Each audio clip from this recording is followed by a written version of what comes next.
आज से करीब 1 साल पहले भी मैंने सेम टॉपिक पर एक वीडियो बनाई थी और लोगों को वीडियो काफ़ी पसंद भी आई थी और उसमें बताई हुई बातें कई सारे लोगों ने फॉलो भी की। तो मैंने सोचा क्यों ना उस वीडियो का पार्ट 2 भी बनाया जाए जिसमें हम कुछ और पॉइंट्स को कवर करेंगे।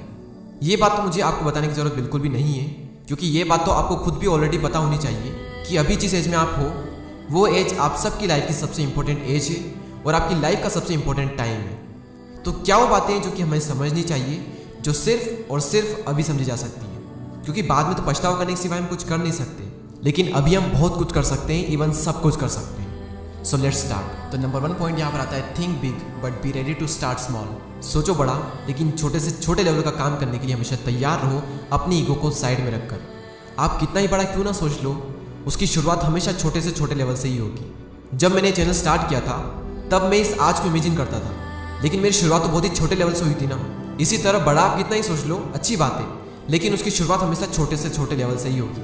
अगर आपको पता है कि आपको लाइफ में क्या करना है तो ठीक है, लेकिन अगर आपको नहीं पता है कि आपको लाइफ में क्या करना है तो सीखने के लिए जो काम मिल रहा है वो काम आप करना। अपनी ईगो को साइड में रखकर बिना दुनिया की परवाह किए बस सीखते रहो, चाहे काम कैसा भी हो। लेकिन हाँ, सोचना हमेशा बड़ा ही है।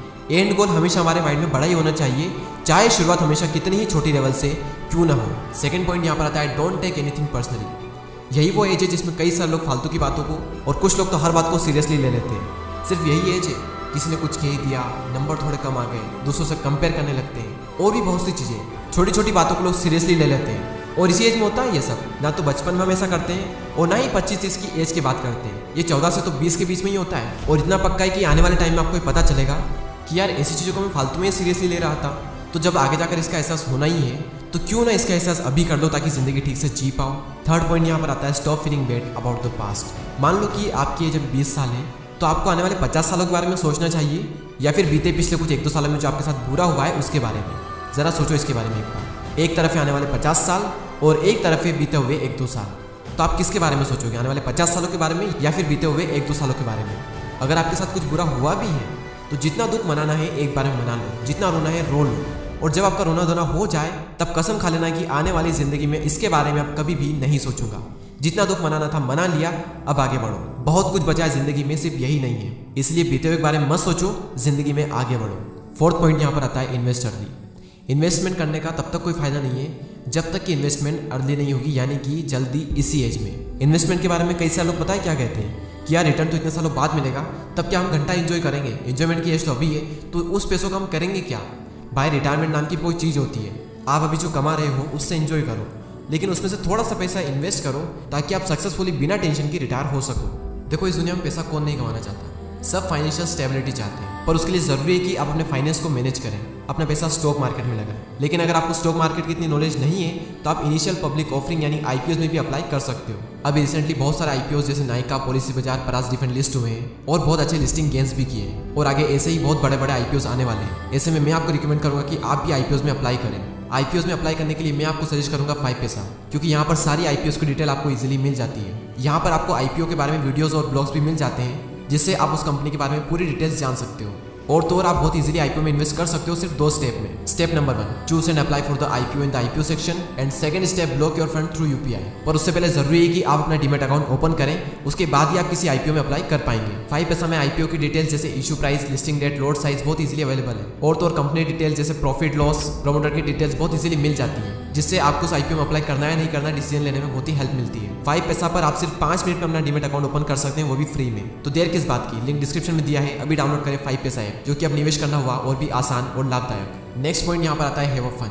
जिंदगी में थोड़े मजे भी करो। आई एम नॉट सेइंग सिर्फ मजे करो, क्योंकि हमने बात की है कि लाइफ का ये सबसे इंपॉर्टेंट टाइम है। यही वो लाइफ का पार्ट है जिसमें हम सबसे ज़्यादा हार्डवर्क कर सकते हैं, और यही वो पार्ट है जिसमें हम अपना करियर भी बना सकते हैं। तो यही वो लाइफ भी है जिसमें हम सबसे ज़्यादा मजे कर सकते हैं। हो सकता है कि आने वाली लाइफ में हमारे पास टाइम ना हो, कुछ हेल्थ इशू की वजह से हमारे पास में एनर्जी ना हो, तो एंजॉय करने के लिए भी आपके पास यही टाइम है। इसलिए जो करना है वो करो, खूब मेहनत भी करो, लेकिन उसके साथ में ज़िंदगी को जियो भी। अपने मेन वर्क के साथ साथ कुछ ऐसा करते रहो जिससे कि आपको अच्छा फील होता हो। अब वो हर इंसान के लिए कुछ भी हो सकता है, लेकिन लिमिट में, बस इतना ध्यान रखना। नेक्स्ट पॉइंट यहाँ पर आता है, don't be afraid of fear. डर से मत डरो। इस एज में कई तरह के डर होते हैं, मुझे भी बहुत थे। मैं बताऊंगा कि मेरे अंदर क्या क्या डर थे, मैंने उन्हें कैसे खत्म किया। पहले हम बात करते हैं कि कौन कौन से डर होते हैं इस एज में। लोगों के सामने बोलने का डर, फेल होने का डर, रिस्क लेने का डर, रिजेक्शन का डर। अब रिजेक्शन भी कई सारी चीज़ों में हो सकती है, जॉब में हो सकती है, बिजनेस में हो सकती है, रिलेशनशिप में हो सकती है। मैं अगर अपनी पर्सनल बात बताऊं तो मुझे कैमरे के सामने बोलने में बहुत डर लगता था, और जब बाइक ठीक से नहीं आती थी तब उसका भी मुझे बहुत डर था। 2 साल तक तो सिर्फ मैं इस डर की वजह से उसे इग्नोर करता रहा कि सीख लेंगे फिर चलाएंगे। उससे जितना हो सके मैं उसे इग्नोर करता था क्योंकि डर इतना था। और इस चीज़ से कई बार तो मुझे शर्मिंदगी भी महसूस होती थी कि यार मेरे लगभग सभी फ्रेंड्स को बाइक चलाना आती है लेकिन सिर्फ मुझे बाइक चलाना नहीं आती। और कभी कभी तो मैं ये भी सोचता था कि यार मैं ज़िंदगी में कहीं बाइक चलाना सीख ही नहीं पाऊंगा। लेकिन पता नहीं एक दिन मुझे क्या जोश चढ़ा कि मैं बिना डरे अपने फ्रेंड को बैठा करके टेबल लेने चला गया, और उस दिन मैंने खुल करके बाइक चलाई, खुल करके। और उसके बाद मेरे अंदर का सारा डर खत्म हो गया। तो डर को खत्म करने का एक तो ये तरीका है कि जिस काम को करने से आपको डर लगता है, एक बार खुल करके उस काम को कर दो, आपका डर हमेशा हमेशा के लिए खत्म हो जाएगा। एक तो ये तरीका है। और एक और मैं बताऊँ तो कैमरे के सामने बोलने का डर, क्योंकि मेरा एक और भी यूट्यूब चैनल जहाँ मैं फेस कैम वीडियोस बनाता हूँ, तो पहले मुझे कैमरे के सामने बोलने से भी बहुत ज़्यादा डर लगता था। तो वो डर खत्म हुआ प्रैक्टिस करने से।